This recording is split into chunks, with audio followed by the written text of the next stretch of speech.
What if?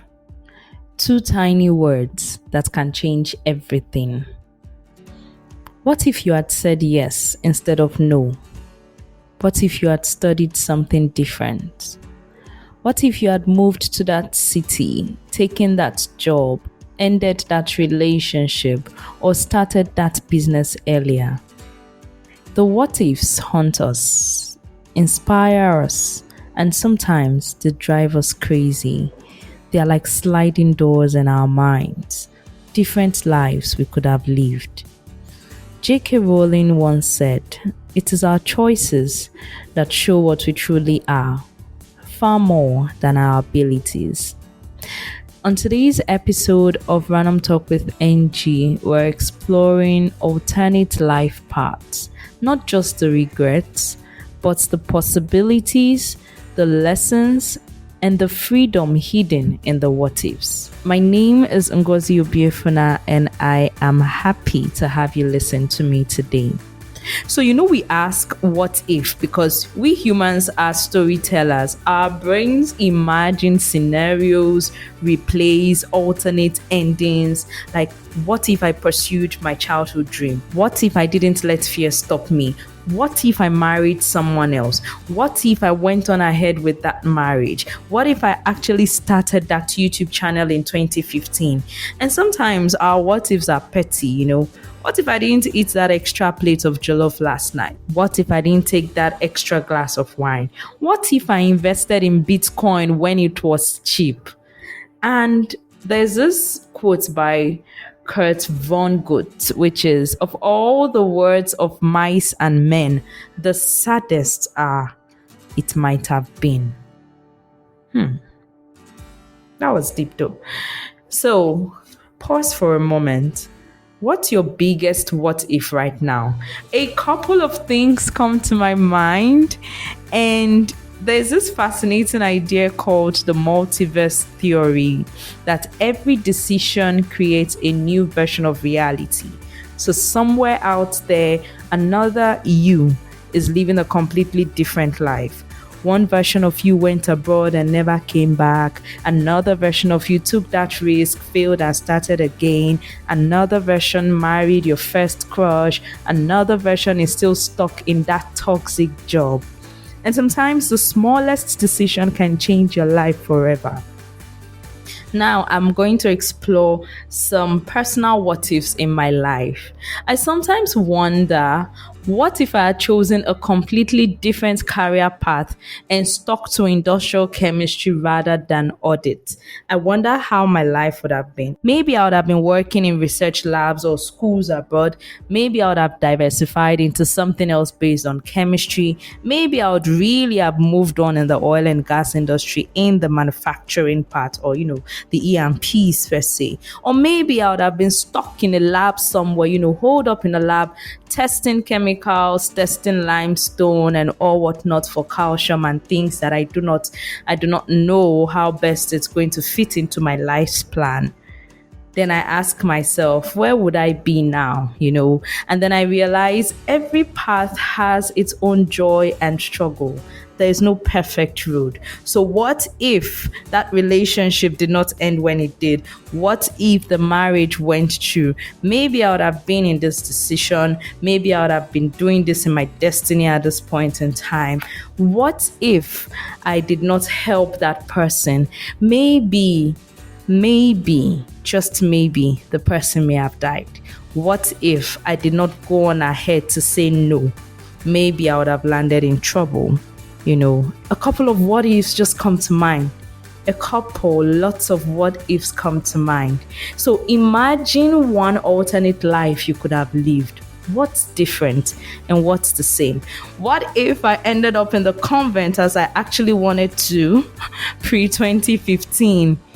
Maybe you would have just known me as a Reverend Sister Mary Ann Obiefuna, and life goes on. Well, that is just me considering parallel lives, and I'm not saying anything out of regret, but there is something called the trap of regret, right? So here's the danger. Living in the what if can become regret. We replay old choices like Netflix reruns, but here's the truth. What if doesn't always mean I missed my chance. Sometimes it means I still have a choice. Victoria Holt once said, never regret. If it's good, it's wonderful. If it's bad, it's experience. Besides, even in alternate lives, you will still have problems, right? What if I was rich? Okay, but what if I had fake friends because of my money? You see, there's no version without challenges. What if I was rich? What if that wealth came with cancer? What if I was rich? What if that wealth came with lots of dangers?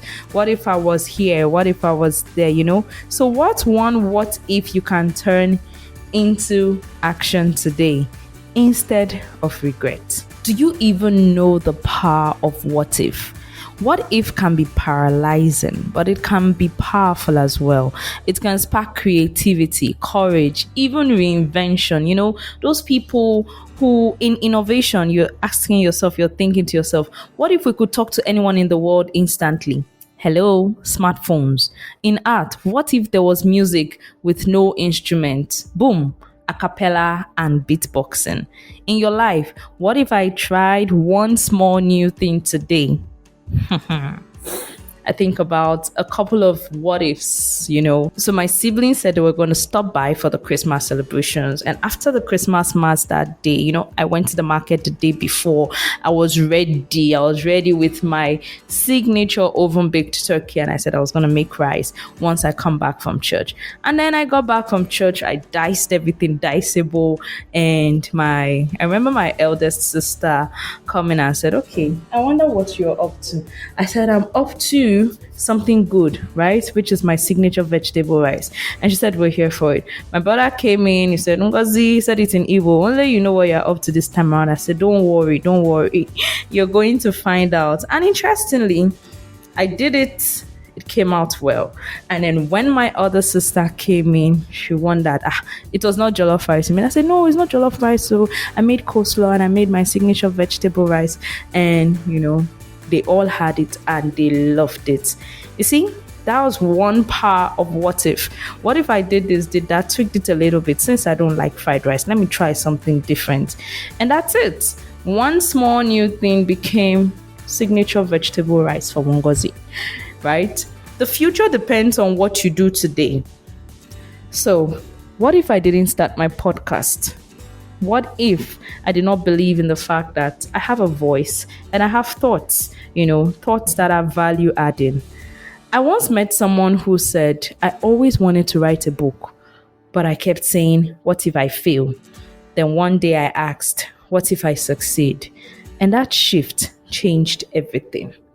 You see, sometimes the people that we come across in life who have decided to break barriers, go on to do new things, it's simply because they thought to themselves, what if I do this instead of that? And I hope you agree with me. So think about history's greatest what ifs. What if Steve Jobs never dropped out of college? No Apple. Or maybe it would have come much later. Well, who knows? What if Oprah quit after being fired? No media empire. What if Nelson Mandela never forgave? South Africa might have bled longer. History turns on small hinges, and these stories remind us what ifs are not just personal, they shape entire nations, they shape futures. Did you know that psychologists found that people regret inaction more than action over time?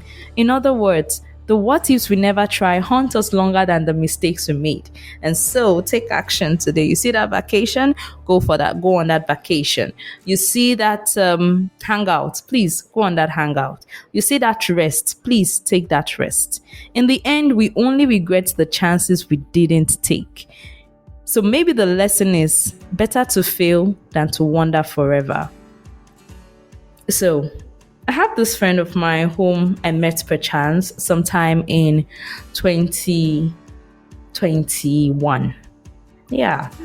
And I remember on my birthday, he sent me a message, and included in his message was something around, I blessed the day I said yes to our friendship. I blessed the day I became friends with you. You have been amazing. And I read all this. And when I was thinking about this episode, reflecting on this episode, I thought to myself, what if the friendship never happened. I have learned a lot. I've grown a lot. I mean, I think about the friendship I have with a couple of people and I say, what if the friendship never happened? The value they've added in my life immensely, the way they've made my problems their problems has been just so amazing. You know, I know I'd mentioned earlier on in the episode that, these what ifs are like sliding doors in our minds. Life's alternate paths aren't always big. Sometimes they are tiny. What if you're taking a different route to work today? What if you had spoken to that stranger at the event? What if you had said yes instead of no last week? Our lives pivot on micro decisions. You don't always know when a small yes will rewrite your story. So what small decision this week will change your direction or could change your direction? And here is a strategy. Instead of obsessing over past what ifs, focus on future what ifs. Like ask, what if I tried one bold thing this year? Hey, God. Hey, I just remembered one bold thing I said I was going to try. And I'm asking myself, are you sure you want to do it this year? Okay, what if I reached out to someone I admire? What if I gave my dream a real chance? Your what if can move from regret to imagination to possibility. Don't count the days, make the days count, Muhammad Ali. I remember a friend of mine going on a West African tour, more like a vacation with a couple of friends, and I see how happy he is, and he really needed that break, and it was so amazing to see on his WhatsApp status, how happy he was. He told me how overjoyed he was. And when I think about what if he didn't go, I'm not sure. I mean, he may have been stressed. Just vacationing within the country, he'll still be stressed. But stepping out of that comfort zone, he took it. He took that bold step and he encouraged me to do so. And hopefully, I will do so. Some believe there are no what ifs, when they look at the spiritual and philosophical angle, that everything unfolds exactly as it should, that it has been written from time immemorial. Call it destiny, call it divine plan, call it fate. I don't know. Others believe life is infinite branching, like each choice matters deeply. You go A instead of B. It means that A is going to yield something else, B is going to yield something else. And both views remind us that what matters is how you live the path you do have. So what if this is enough? What if this is exactly where you're supposed to be? That's a quote by an unknown person. So this week, I need you to list 3 inspiring what ifs. Then take one tiny step towards one of them. Don't just imagine alternate lives, start creating one, right? You need to start creating one. So here is a secret. You don't get to live every possible life, definitely, but you do get to shape the one in your hand right now. So instead of asking, what if I had, start asking, what if I still could? Henry David Thoreau said, go confidently in the direction of your dreams. Live the life you have imagined. And hey, what if you shared this episode with a friend? Who knows what conversation it might start? So thanks for tuning in to Random Talk with Angie today. If you loved today's episode, connect with me on Instagram, TikTok at Random Talk with Angie, and let's share some what ifs.